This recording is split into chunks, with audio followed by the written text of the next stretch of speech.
John Duffy, CEO, founder of 3Cinteractive.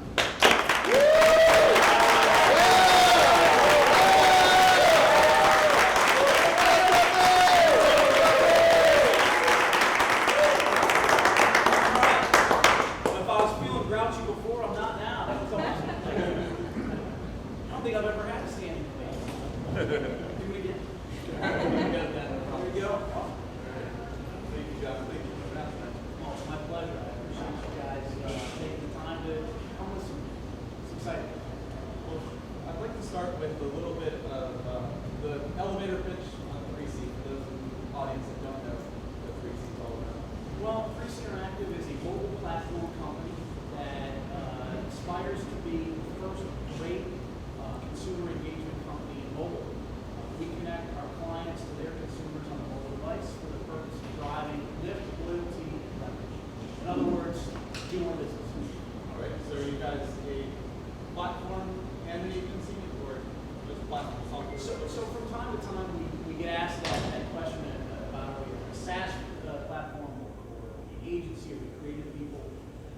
Myself, most of our team are enterprise technology people by nature, and we fall into one of two categories: telecommunications, specifically data networking, or payments.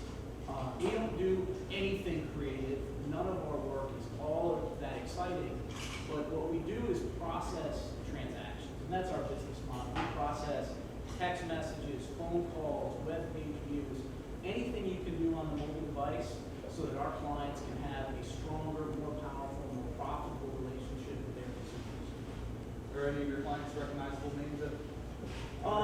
Most of our clients are recognizable names, so something that's very important to me and was one of the first principles in our company when we started it was to do important work with world-class clients. It's hard because companies like Walgreens and Best Buy and Darden and AT&T and TracFone and Verizon and the other great world-class clients we do business with, it takes a long time to establish a relationship and turn it into cash flow. But it's something that 7 years into our existence, we're very proud of. We have 90 clients, and I think if I went through the list, you probably know all of them. Wow. And you co-founded this with two partners. I did. So there's three of us that were there the morning of the first day. Myself, Mike Fitzgibbon, and Mark Smith. Mark and I have a lot of history together. We've worked together at FCI early in our career as salespeople, and we've started several businesses together. Mike was the new guy, so he provides kind of youth and energy to be Mark a bit older and slow. And what's Mark's role? Mark is Chief Operating Officer. In our company, and this is my version, they would probably have different ones if they were here. I'm the CEO, I'm the founder. I've had quite a few entrepreneurial ventures in my career, some successful, some spectacular, quite else. I consider myself a great relationship builder, a bit of a visionary, and someone that helps our company stay within the guardrails that we established. Mike runs our business day to day. All of our employees report to Mike. He's the president of the company. He's a high energy, high discipline taskmaster. Almost looks like a guy that just came off a Marine base. Mark is the glue. So in every business, you need somebody that makes sure the electric bill gets paid, negotiates with the insurance company, and understands the problems that come up when you're building a company that goes from 3 people to 6 people to 50 people to 250 people. Mark is the guy that just enjoys the flow of information that traverses through the network, our business. And the three of us, and I've been quoted on this before, make one really kick-ass entrepreneur. On our own, I don't think anyone would be successful. And that was funny. Why? Can't go a little bit. All right, no crickets. You know what I mean by crickets? So please do me a favor, because I'm a little insecure. If I start to make a joke, and even if it's not funny, like give me something. Right? Because my God, I will just clam up, man, and get all sweaty, and no one wants that. You had some co-founders in your first large exit, I built,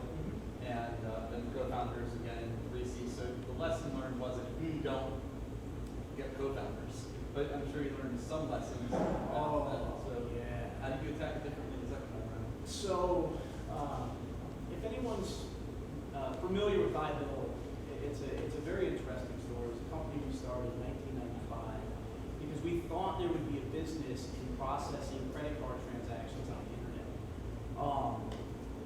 I was there on the first day, but it's sort of a stretch to call me the founder. I was the young guy on the team.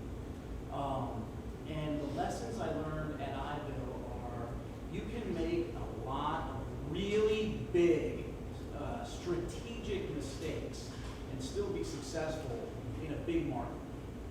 We sold iBill in April of 2002 for $112 million of cash. And the day that we sold it, I remember thinking, I can't believe I messed this up so bad. I'm never going to have another opportunity. I got a check for $893,000. It's a ton of money, right? And I've still got some of it tucked away. But when the wire came in for the $112 million, I was like, well, how much of it do I get?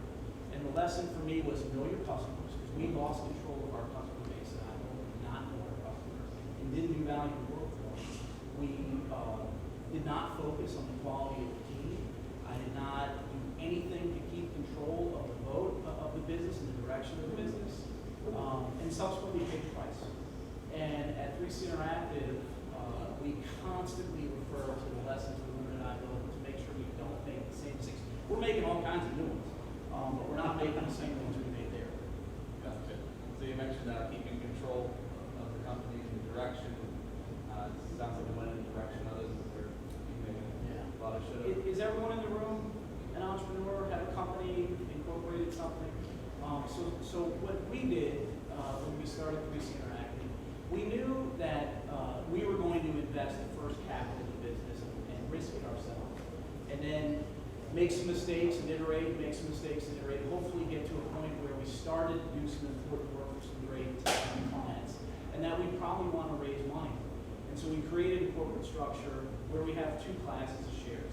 Lots of companies do it. Ford's an example. At 3Cinteractive, we have A shares and B shares, and only the A shares vote. When we raise money, we issue B shares. And that has worked very well for us, because although I don't have 100% control of the equity, I have 100% control of the vote. And for me to enjoy what I'm doing, from the lessons I've learned in my career, it's a very, very important thing. And I find that quality investors will respect that structure because they don't really want to tell you what to do. And so we've been able to maintain that structure, and it works for us wonderfully. That's great. That's great. That's something that you all will run across in raising money and investors trying to take over control, trying to get voting rights. And at the end of the day, you're the visionary. You're the guy. You're the driving force behind the company, and you can push back and you can let them know the company's where it is today, at the point that you want to invest in it, because I've got it in here. It's been on my vision and my team's vision, so we trust us to keep moving forward. I'm confident in that. Amen. Do you agree? Yeah. 100%. Like I said, especially in South Florida, and you guys might have a different experience down here in Miami. We're based in Boca Raton, and I live in Delray. We don't have, as entrepreneurs, the same sort of organized environment for raising capital that I've seen in Silicon Valley, in Boston, or New York. It tends to be a little spread out, and we tend to have a lot of rich guys that want to invest in things. I have learned the hard way that there's nothing worse than a bad investor. I will story is an example of that. And so just like we're very careful about the companies we do business with, very proud of it, we're very selective on the investors we'll work with. I don't think, especially a first-time entrepreneur, can make a more important decision than where the capital comes from. So I would advise you to read good books, ask people, try and get out to the Valley or New York City and meet with a quality investor. You'll see the difference. If you ever have a chance to pitch your idea at Sequoia Capital, you will see what the A-team looks like. These people understand how to support great entrepreneurs, and if you can get them in your business, boy, they'll help you be successful. Have you ever raised a friends and family round? Oh yeah. So I have, like I said, a lot of experience in a lot of different entrepreneur ventures, and one of the things I'm very thankful for now, my successes outweigh my failures, so I have a nice little crew of friends and family that I've been successful with. that are always there for us if we want to do something new. And for some people that don't have that track record that you do, they're going to friends and family. Any advice that you can give them, maybe from the first time you ran friends and family around, and how to buffer their personal relationships with the risk of the investment?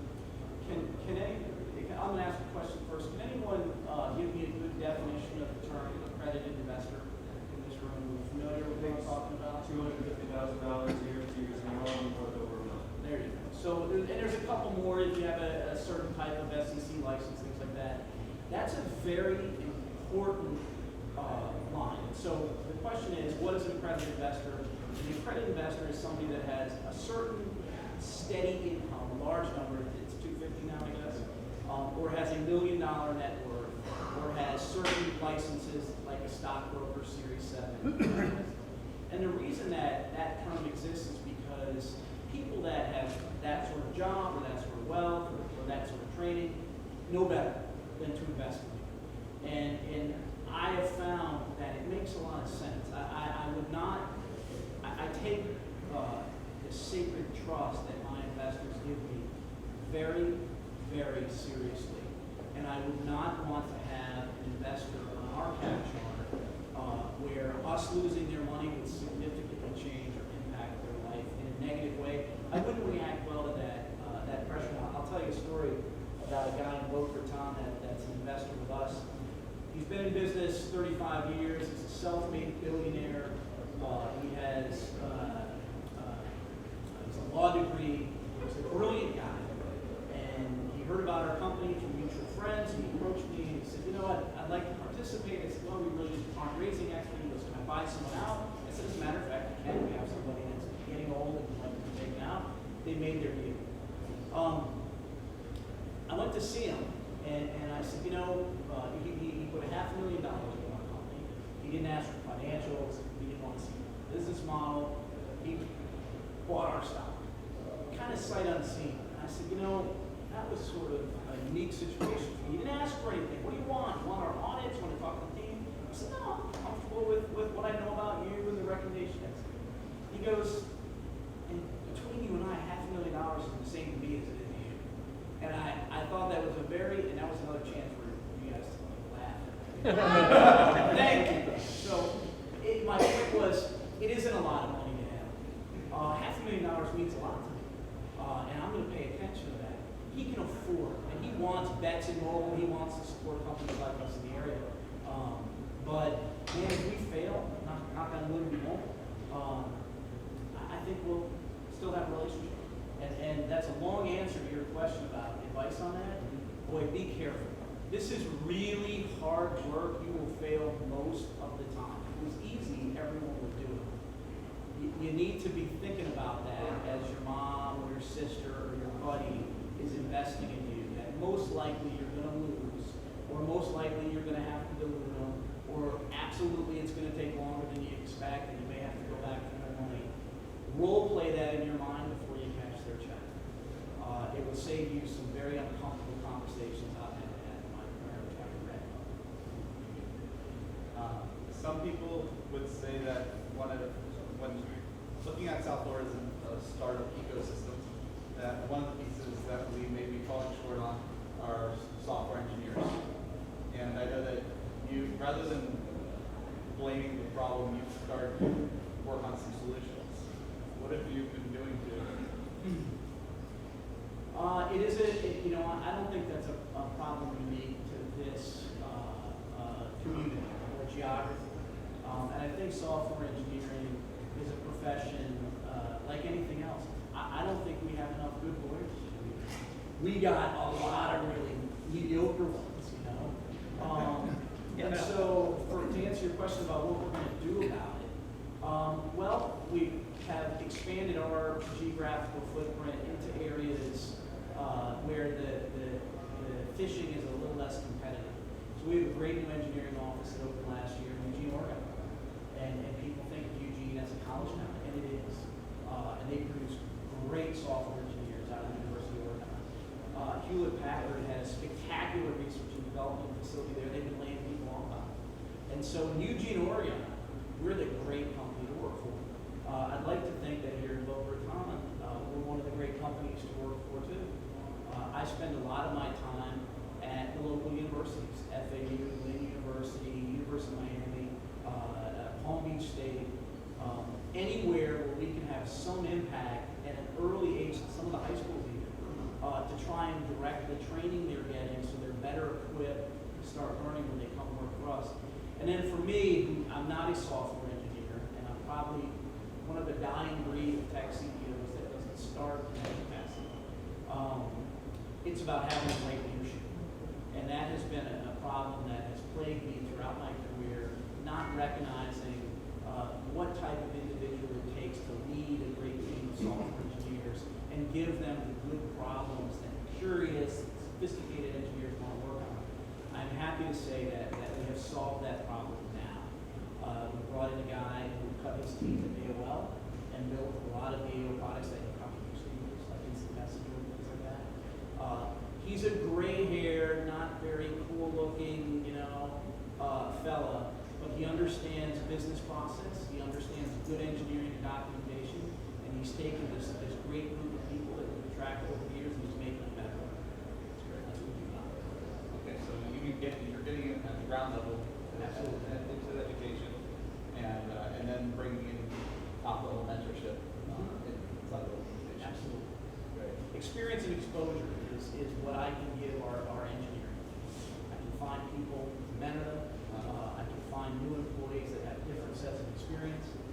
And I can, from time to time, give them a big problem to solve that excites me and fires them up to work hard.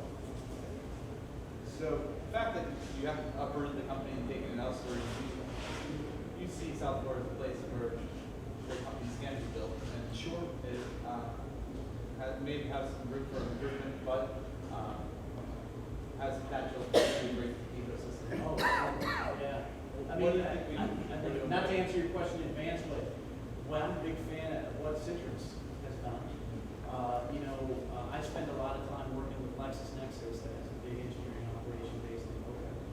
I think there's great models for how to build a world-class billion-dollar company. And then another part of the equation is the investor, and so we don't have too many seasoned investors here. Like I said, there's some money down here, but they may not be very experienced. What can we do to get them up to speed? Well, boy, that's the really big, important question, and I agree with you that is the missing component in our area. From time to time, since we started 3Cinteractive, I will make a trip, out to Sand Hill Road and Menlo Park and call on one after the other, give my pitch, get turned down 20 times, and have 20. Actually, usually it's one or two really good things to focus on to improve our business that would attract a world-class investor. Every time I have that opportunity, I ask, why aren't you in South Florida? You've got an office in India, you've got offices in China. This is a fantastic market. We have a stable political environment. We have a great tax structure. We have access to emerging foreign markets. There's all kinds of great ways to do business in South Florida. And all of the people that invest in your funds live here, right? Why don't we have Sand Hill Road, also known as Clintmore Road, or Biscayne Boulevard? And my only answer is it's kind of comfortable. And as entrepreneurs, we haven't yet developed ourselves enough to really attract your interest. That's all I can explain. I know you had Dan King here at one of your events. Dan's a good friend of mine. And I think Dan is doing the things necessary for our generation of entrepreneurs to plant that flag. He just raised $20 million for Summit Partners out of Boston, which in my experience is one of the great investors in technology. Getting them into our leading companies, they're here. So if any of you had a visit from a good venture capitalist out of California, New York, Boston, they never come to see one company. They want to see 20. Make their plane tickets more efficient. They want to come here. They want to meet you. They want to hear what's going on. I think I'll take accountability for it. We're just not impressive enough yet. we got work to do on ourselves. Greed will work, right? We start building some great companies. They'll come. Yeah, they're just not quite there yet. And I know we've talked a lot about what we can do to improve and stuff, but are there any other things I'd like to point out as individuals that we can be doing to improve and move the community forward? You know, I have an opinion. You guys might not share this, but it's something that I've experienced personally and I have seen other entrepreneurs struggle with. I never did a good enough job starting a company, establishing the infrastructure to produce good financials, a good product roadmap, or a good legal documentation. These were always the things that I figured I could catch up with later. In the case of 3Cinteractive, I can tell you that it's been much harder to go backwards and work ourselves through, our first financial audits, or document the stock that we sold or the structure that we created after the fact. And I think that sort of thing is what we're missing here. I had an example a couple years ago. I was at Stanford and they gave me a tour of one of their dorms where they really focus on entrepreneurship inside the dorm. The resident assistants there can give you, a set of corporate documents to start your company. You can explain how to create your account chart, build this chart of accounts to get your financials going.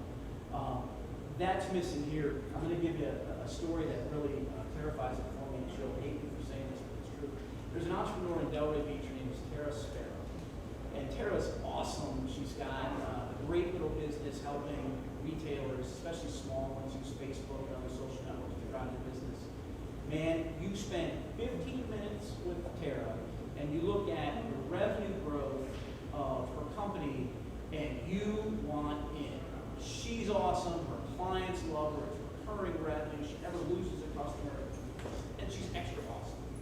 So Tara's somebody I meet with once in a while, share my experiences with, and I understand how she's keeping her books. And my message to her to clean this up wasn't getting through.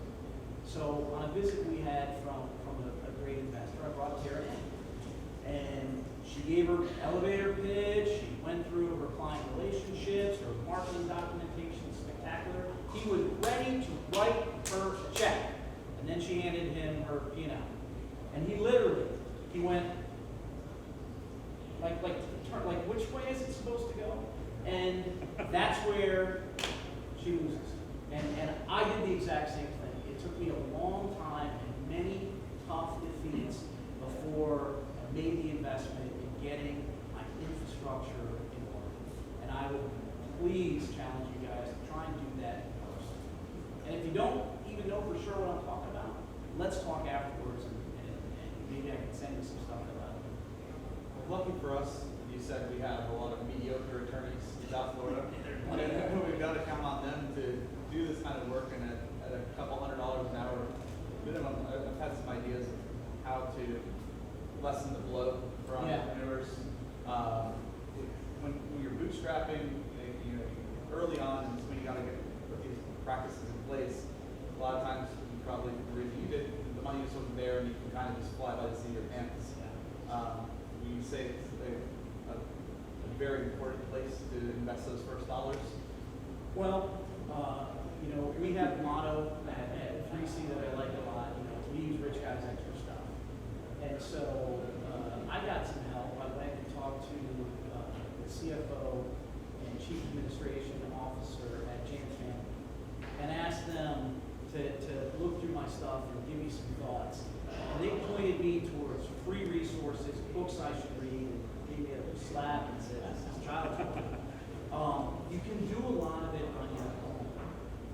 And so it is a single visit to a lawyer to finalize it, and not waiting for some guy to just take me to meetings and charge me money.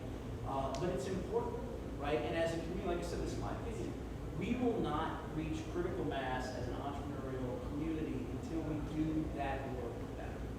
Because we do not, in general, and I know I'm putting myself to blame as well, handle these tough things first. It is the cart before the horse. My opinion. But that's why I'm here.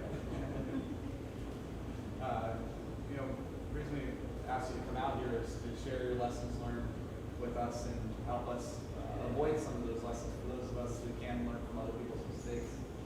It's not really human nature to do it, but it's good when we can. And you call your lessons learned scar tissue. I do. I've kind of pulled some lessons out of you, but I'm sure there's some more in there that we should be hearing about. What's the importance of scar tissue? So I use the term scar tissue. Everyone probably has a scar somewhere. You cut yourself real bad, it comes back kind of all thick and discolored. I'd like to think that after a lot of startups and 20 plus years as an entrepreneur, man, I'm covered. Bad lessons on partners, on employees, on structure, on market trends. One of the things I like a lot now, and so I'm an entrepreneur, I'm CEO of 3Cinteractive, but I'm also an institutional investor. I'm an operating partner in an organization called Capital Advisors. It's a big operation. We have $32 billion under management and about $400 million we're trying to invest in technology-oriented growth funds right now. When I'm called in to evaluate potential investment for us, I think about how well the entrepreneur understands the market they're trying to reach.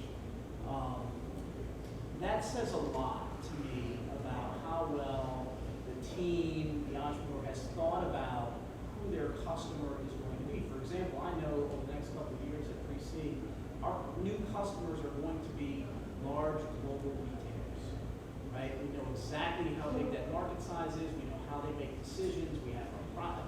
Understand our market. And we also have pretty good data around the unit economics of our business. And I say this without being hypocritical, I don't understand why WhatsApp was sold for $19 billion. No one can make that work in my head. And I don't know how to be an entrepreneur that creates those kinds of opportunities. What I do understand is how to go find a customer, charge them for something, and hope that I made a margin on it. In a business as evolved as ours, we understand the unit economics of our business very well. So I said we were a transaction-oriented company. There's essentially two things we have to manage. How much we got for each transaction, and how many consumers are using the tools in our platform to drive those transactions. And we can focus on growth there. I speak to many entrepreneurs that don't yet have a clear vision of both of those really key topics. This is the market I'm going to serve, and I understand exactly what it looks like and how we get there. And these are the unit economics I'm hoping to achieve once I arrive. Having clear understanding about that will help you be more successful faster. There's I'll give you another good example of scar tissue for me. For the longest time, I had this feeling that, hey man, I'm a great entrepreneur, I've had some success, I've had some failure, I got all this scar tissue. I don't need any help. Right? I got it figured out, and the important lessons I'm going to learn the hard way. And specifically, I avoided devoting the amount of time I do today to reading. I told myself, man, you work a lot, you're going to come home, you're going to watch like Friends 7 times a week. And I got some good advice from a mentor that said, and this is going to be tied into my last piece of frivolous advice. He said, please read this book. Read it this week and spend the time. You'll enjoy it and you'll learn something. And he was right. And he gave me another one. I said, oh, they're all one after another. There's lots of great books out there. And one of the first ones I read was a book called Crossing the Chasm by Jeffrey Moore, which maybe a lot of you have read. Jeffrey Moore has this great tool that he uses called a positioning statement. And it's a series of questions that you can ask yourself about your business, which if you can answer them well, you probably have the basis of something that you can go build and get investment in. In the past year, and this is a recent breakthrough, I picked up a book called The Generals. And it's the story of the military buildup in the United States prior to World War II. And specifically focuses on a guy named George Marshall, who was in charge of our military at the time. And if you were a general working for George Marshall, it was not unusual for you to be relieved of command. see that you were struggling, and remove you and put someone new in to do better. In today's military, just relief of command is a really big deal. You know, it probably is the end of your career. In George Marshall's army, you went and took a rest while you found the next thing for you to do. And I took that lesson. I read that book a couple times, and I said, I've been making that same mistake with people on our team. There is usually a couple of people in an organization our size where I'm telling myself, I hope I don't see them when I get off the elevator. Yeah, thank you. All right, now we're and I didn't want to see them because I didn't want to be accountable for the fact that I knew they weren't performing. And I knew that if I went and talked to them or had my talk, they were going to be out of our business, and that's a bad thing. You know, George Marshall's experience leading the U.S. military helped me understand that sometimes it's like a basketball game. You know, you've got a guy that's tired, or he's the wrong guy, he's the wrong matchup. Take him out and fail faster with your people. Wow, has that realization changed my life, and as a result of making the investment in myself, to spend more time reading and learning from others that have done this first. You know, the idea of our business is unique. The idea of building a startup is not. And you owe it to yourself to try and get as much education as you can for the price of life. And like George Marshall, do you take him out and try and reposition him, or? Yeah, and you know, it's been interesting as we've been going through this transformation of our business, the change that's associated with, I don't think I'm going to let you talk to customers anymore. I want you to do this. It's hard, and we've lost people that just can't handle what they think of as a lack of structure, and what we think of as a grooming of team and responsibilities, organizational structure. You know, anyone read the book Tipping Point? Malcolm Gladwell, great favorite author of mine.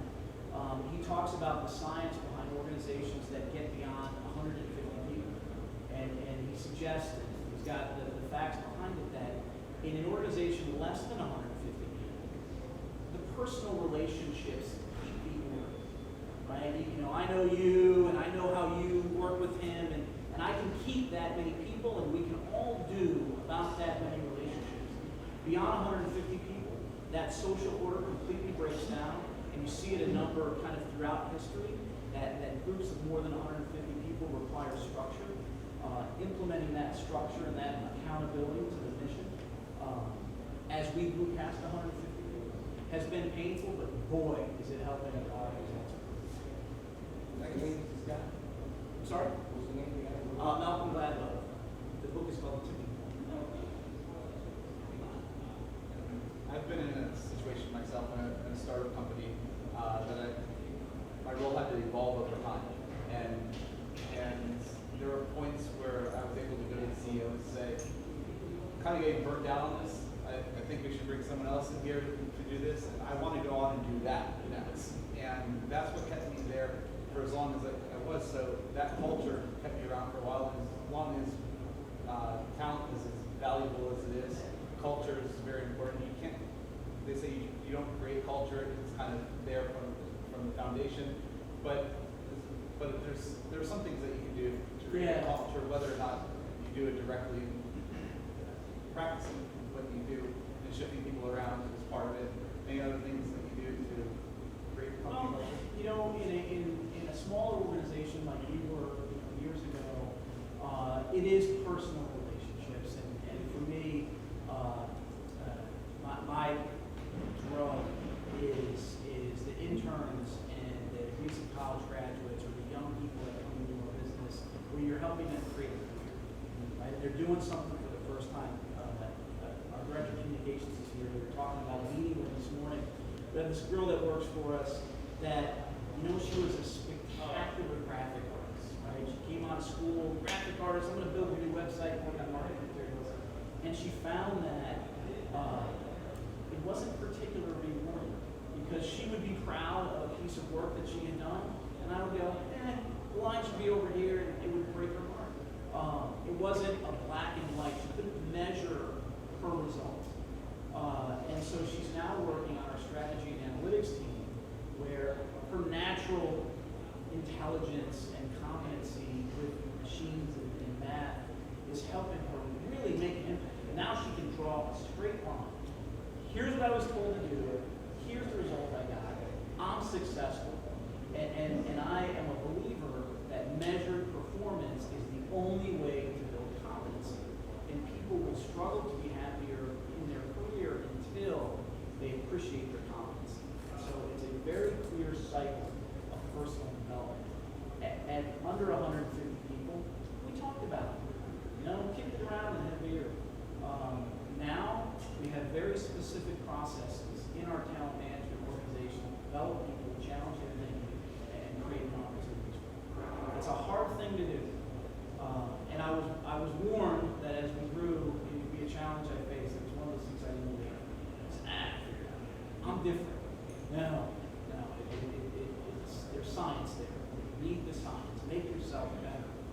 That's really cool. So you put these measures in place to be able to measure the performance of your team and hold them accountable, but you find that also it helps them build value in themselves and self-value. Measured performance drives competency. Competency drives happiness. I believe it. I've got all the data I need to convince me that that's the correct approach to a great company. How many people do you have on? I should know this exactly. So 215 has been our high payroll. I want to say that we have some people starting and some that left this week. So we crossed 150 a few years ago. You already read the tipping point of that? I had not. No, again, that was a smart issue. Like when I got to that chapter, I was like, oh, this would have been handy about a year ago. It's the truth. Read. It's helping me. And I'm living it, just like you guys are. You don't have to invent everything. Top 3 books. Ooh, top 3 books. That's a good one. So, first book when I was a kid that really had a big influence on me was this little short story called Jonathan Livingston Seaman. I love that one. That's kind of been my Bible. I'm particularly excited about a really old book that I read this summer called Managing by a guy named Harold Janine. Harold was kind of an old school corporate executive. He was the head of a conglomerate called ITT. His book on building a company and driving accountability and performance is spectacular and timeless. So going back to Malcolm Gladwell, any good entrepreneur needs to read Outliers. It will help you understand what we think about. And it will also help you appreciate that it's really hard to be good at anything until you put in the time. I talk to a lot of entrepreneurs that want to build great tech companies, but don't really spend time thinking about how software is actually engineered. I'm a great marketing guy, and I want to be CEO. I'm a dinosaur. I'm almost 50 years old. I started my career as a technology salesperson. I've spent a lot of time around engineers and code, and can eyeball it, and tell you if it's good or bad. And I can now spot a good engineer from a bad one, but it's not the same. And I really believe I'm a dying breed of people that can do this kind of work without the core engineering background. So environments like this, I asked you earlier how many people here are software engineer. Years, I think you told me it was about half. Yeah. Man, if you're not one, go hang out with those guys. You need to develop yourself. So if you're an entrepreneur and you don't have a software engineering background, start to understand it as best as you can. I would think so. If I was going to open a restaurant, I'd want to know how to cook. Maybe have some experience as a waiter. If I was going to have a retail shop selling women's clothes, I might want to have some experience with women's clothes. I think it's foolish. And I might actually want to have some experience with clothes.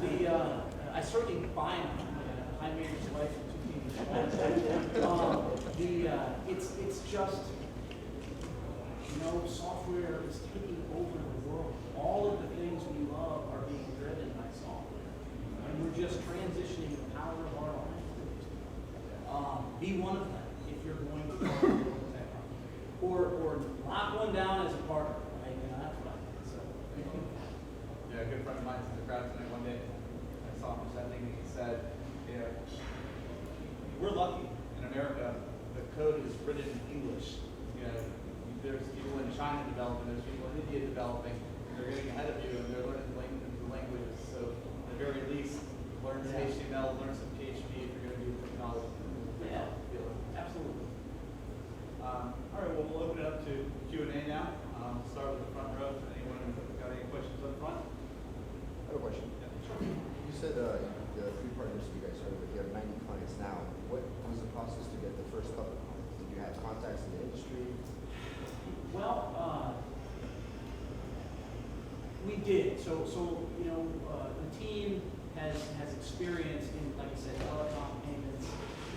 You know, we had people we had done business with before that we thought the things we were trying to do in mobile would be valuable to them, and it turns out that it was. In the case of our first client, not the first client, first good one, first one I was proud about, and told my mom, "You're not going to believe who we're doing business with," was ESPN. And we knew a lot about ESPN. We worked with ESPN in local businesses and understood a problem they had and some pain. And went in and said, "If you give us this, we'll take that pain away." And they said yes. And that was the breakthrough moment for our client. Getting that first great client made it a lot easier to get to the next one. Does that answer your question? Yes. Yes, sir. I sure would like you to put on, maybe on the site, a couple of those that you just highlight tonight. That would Yeah. be really good to refer over there instead of asking you. On our company's website? No. On the startup crowd. I'll tweet them out from the startup crowd. Go there and then just see a couple of them. Otherwise, I have it's a detail, I think, but you said in the beginning, one of the things was very important is having these two kind of shares, A for voting, Voting, yes. and the D for investors. Could you have done I just wonder, could you have done simply different class of members, like voting members, investment members? Sure. You know, there's so many ways to attract capital into your business with the right structure. And in our case, this is what I liked. I got some advice from some people I respect, and they said, you know, you can be an LLC, a sub S, a C corp, or even a partnership. You can have these classes. You can do these different things. What worked for us is we're a Delaware C corp, which is kind of a standard corporate structure, and our class of shares just allows us to know that we will always maintain control of the strategic direction of the company. For example, we had an offer this summer to sell it. And I was very glad that there was only 3 people in that discussion, myself and Michael Mark, who decided what we thought about the offer. And we liked the offer. We weren't sure that it was serious enough. And so we turned it down. If I would have had to have taken that to a financially oriented board of directors, they might have said yes, and I might have spent the next 4 or 5 months pursuing a deal that never would have closed. And so that's what's important.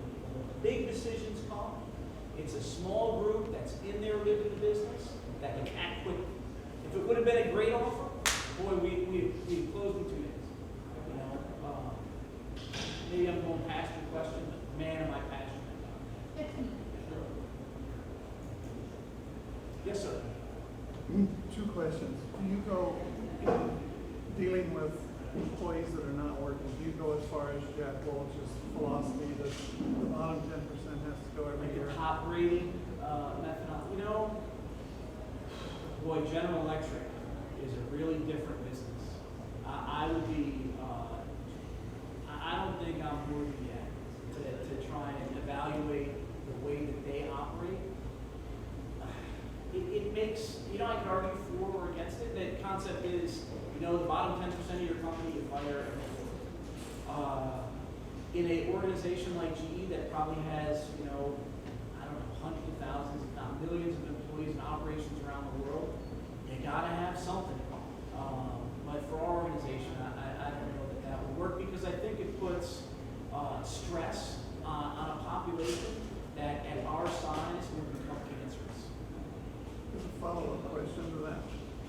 this is the third time that I've been fortunate to hear you. Have you, with the information that you put out and where the tire meets the road knowledge, have you considered your own book yet? That would be My own book. So if you come to visit my office, I'll show you the start of it. I write fake letters to people. I think that's really funny. Someone asked me that recently.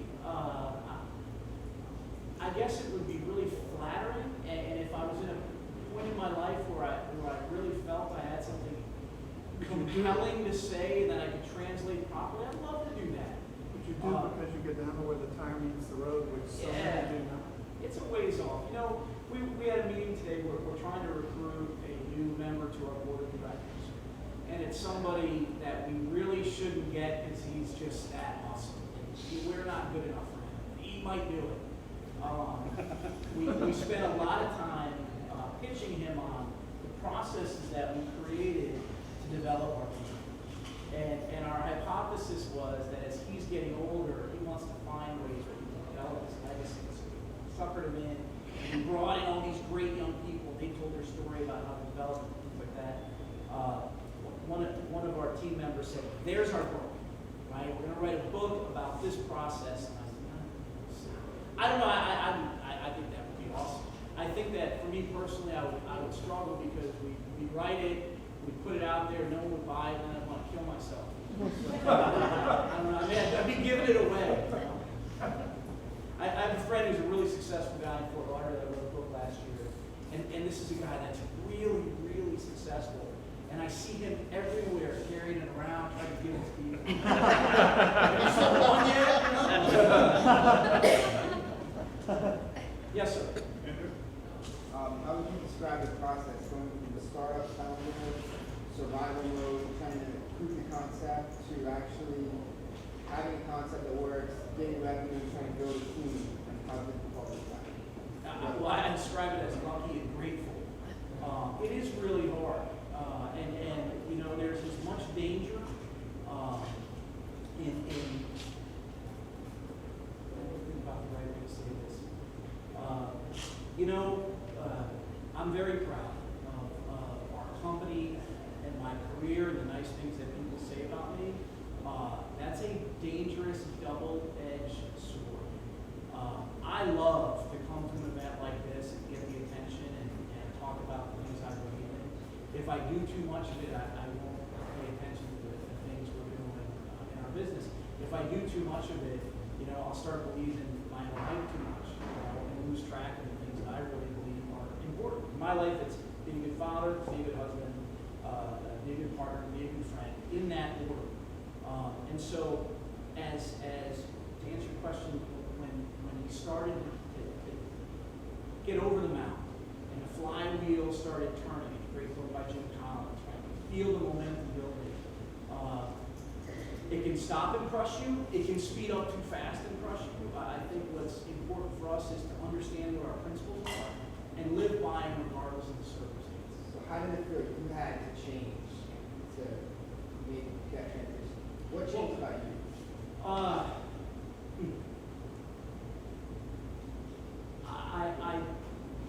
think when I was younger and less experienced, I was more reactive. Something would happen, I'd do something. Input, output. Someone would ask me a question, I'd answer. I didn't sit down and think about how I felt about things in life and things in our business. And I just ripped through my first 4 principles. 5 years ago, I hadn't thought about that list. And so for me, I'm trying to pick the right words to describe it to you. I put a gap between my thoughts and my actions. Right? Our CFO has a great term that I've adopted. He says, strike while the iron's cold. So don't call that customer right away. Wait till tomorrow. Let it settle. Right? Don't react immediately. Think it through. Evaluate what you want to accomplish, and then act. And also, don't act alone. Act as a team. In our company, one of the things we struggled with was integrating new senior people into the core partnership, the 3 of us. We needed outside help to understand how to communicate the things we believe in to new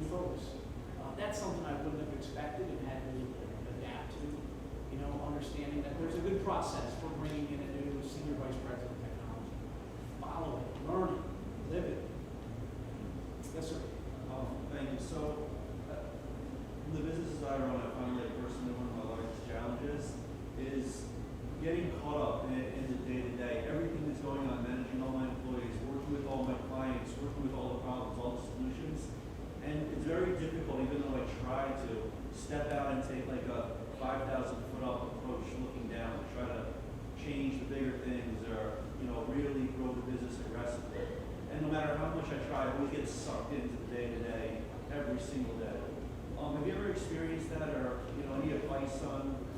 Well, so in our story, the way we have avoided that sort of anxiety and stress in our lives and trying to maintain balance is by establishing a partnership.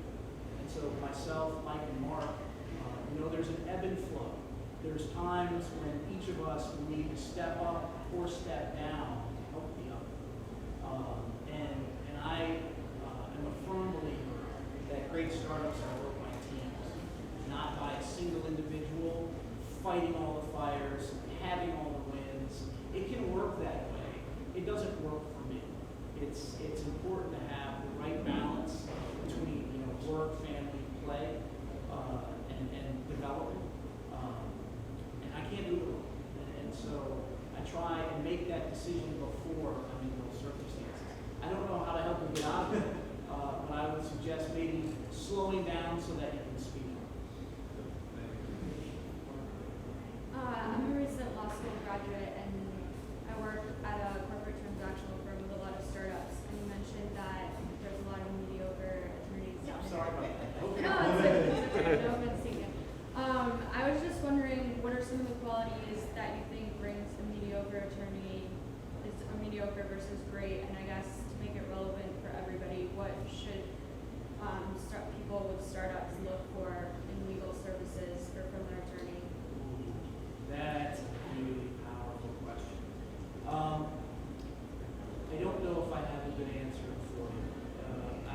For me, that would kind of be like defending why I like vanilla ice cream versus chocolate. But I will make a specific recommendation. There's an attorney in Palm Beach I like a lot. His name was David Bates. David and I have a long history. I hope that if David was here, he likes to come to things like this, he would tell you that he is always willing to put in extra time that's not billable in appreciation for the long-term relationship we've created that has given us all sorts of unexpected positive consequences. I'd have to spend some time and call you back to think about how I would filter the good versus the mediocre versus the bad if I was starting from scratch. That's a thought. Lawyers speak. If you can comment a little bit on the trade-offs between continuing to bootstrap and growing at this rate versus debt financing versus going to equity markets and ramping that up, and trade-offs. So a good mentor of mine early in my career gave me some advice that I have found to be absolutely true. A startup has never gone out of business because of dilution.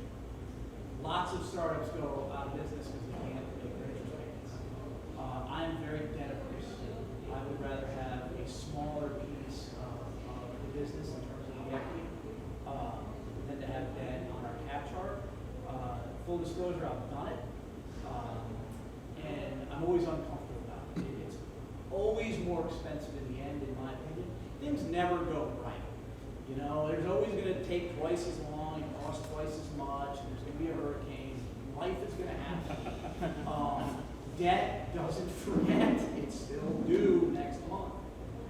Equity tends to be, in my opinion, a better vehicle, especially for a young first-time entrepreneur, because it's forgiven when you fail. And I think it's unreasonable to think that you'll be an entrepreneur and not experience failure. It's just too hard. And the best lessons that you learn along the way are the ones that come out of the disastrous failures. Unfortunately, it's my experience. And so I'm not sure if I'm answering your question, but said, take in cash to accelerate growth. Have you ever had an experience where it worked exactly like that? I have. It's kind of, it goes like this, and well, we thought we'd invest in that. Yeah. I think when you're poised for explosive growth, you know it. And you stop worrying about, where the money's going to come from. It finds you. Maybe that's just a wishful thinking approach, but start growing your business 30% a month and watch who shows up on your doorstep. There's a company in Fort Lauderdale called Chewy. You're familiar with Chewy? I met the guys once a couple years ago. I was like, they seem like nice guys. Awesome. Their growth is like that. They sell pet food. They're like a home delivered pet food company. They know how to acquire customers for their business. They're great online marketers. These guys are worried about how to build new distribution centers and worried about when Amazon's going to show up. They're not worried about raising capital because the new money on a high growth company always comes in at a valuation that you're psyched out. Can you expand on a little bit more on choosing the right investors, as you said earlier, especially for our startups? Are you married? Yes. Yeah, the process ain't much different. I like the way you look and you smell good and you don't sit restaurants. Man, but it's worse, you can't get rid of them. Full disclosure, I would say more than 29 years, so I don't have there's an investor for every business. There's investors that just seem to get it. For example, if I owned a company that owned 10,000 trucks and had been in business for 35 years and had really predictable cash flows and predictable margins and understood the risk of the business and had, domain expertise and an unfair advantage across the country, and I was looking to provide liquidity to myself because my family owned a business I inherited from my dad, I might call HIG down the street. A great investor, in my opinion, that takes mature companies and understands how to own them. Boy, I don't know that I would want HIG. If anyone's from HIG here, but I would want HIG in my startup. They kill me. It's just the fit is wrong. I have ways I want to do things. There's no right or wrong answer. It's personal experience and their track record. There's a YouTube video that I watch pretty often. If you go to YouTube and you Google a guy named Jim Getz, Goetz, it's Jim giving a speech to a bunch of Stanford grad students where he's graduated, talking about how to prepare to approach his company, Sequoia Capital, if you want to raise money. It is the blocking and tackling of thinking about equity investment for a startup, especially a technology-oriented startup. I watch it just to make sure that I refresh my blocking and tackling skills. I played high school football, and it surprises me when I visited Dolphins training camp. They do essentially the same drill, just better and faster. I think investing and managing a startup is much the same way. And Jim, watching his 1 hour video will help you get a really strong appreciation for how a world-class investor thinks about meeting you for the first time. Listen to his advice, read the books he talks about. You will be monumentally more prepared for the next time you think about raising capital or talking to an investor. That's not advice, that's something you have to do on your own. Yeah. Do that. Jim Getz. Can you talk a little bit about what will make a company to want to purchase your company, and also some of the thought processes that goes into making the decision to sell or not to sell? Well, the decision's usually about money. I think that's why we do it. We want to create opportunity for ourselves and the people that have invested in us, and hopefully our employees along the way. I think that if you're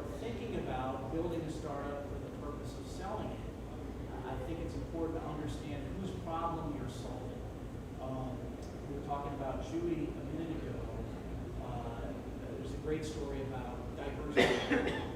So diapers.com created a category that Amazon didn't participate in. And Amazon wants to participate everywhere. So they created this great business selling diapers directly to your home, and Amazon came in and snatched them up.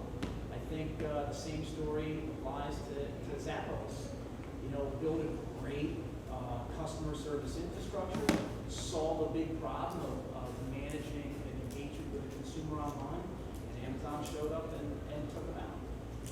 In our business, we are not oriented towards a quick exit. We really want to become a great company on our own, but I think it's prudent for us to think about the companies that might want to acquire us. I think that we're an attractive target for any one of the large mobile companies around the world. I think software companies that have not yet had a significant success in mobile are potential acquisition targets for us, or companies that may want access to the consumers our clients connect with, are potential acquirers of 3Cinteractive. We'll see. But as the CEO and the guy that controls the voting shares, I can tell you that we're oriented for the long term. We're trying to build a great business. We want to be sustainable. That's first principle number one. You know the best way to deal with raising money? Retained earnings, right? Make money. Don't need to borrow or sell your shares. Being sustainable is the first principle of 3Cinteractive. Second is doing important work for world-class clients. I talked about that at the beginning of our time. I said, you know, we're very proud of the clients we work for, and we're very proud that the work we do for them matters. Right? We make their businesses better in our little way. That's very important to us. That's first principle number two. The third is creating a culture that focuses on the personal and professional development of the team. The worst insult anybody can throw at me is to be a hypocrite. So how can I talk about personal and professional development and not try and do it for myself? And so I hopefully have set a great example of participating in the community like we're doing tonight, spending time reading, getting coaching, taking classes, and being accountable for our results and doing things to create a culture that I want to work with and that would make it really expensive for somebody to come along and buy things. So that's how I feel about things. And, you know, I think we're probably about out of time, so I just want to thank you guys for having me here tonight. I hope you enjoyed the things I had to say, and, you know, I'd encourage you to follow up and call me or send me an email at john@3c.com. You know, I'd love to hear from you, good and bad. Like, I think you're an idiot, you know, or, you know, why do you wear a blazer? You don't have any credibility. Because I'm, like I said, I like to do these kinds of things, and I'd like to think, you know, the more practice I get and the more feedback I get, I'll get better at it. So, thanks again.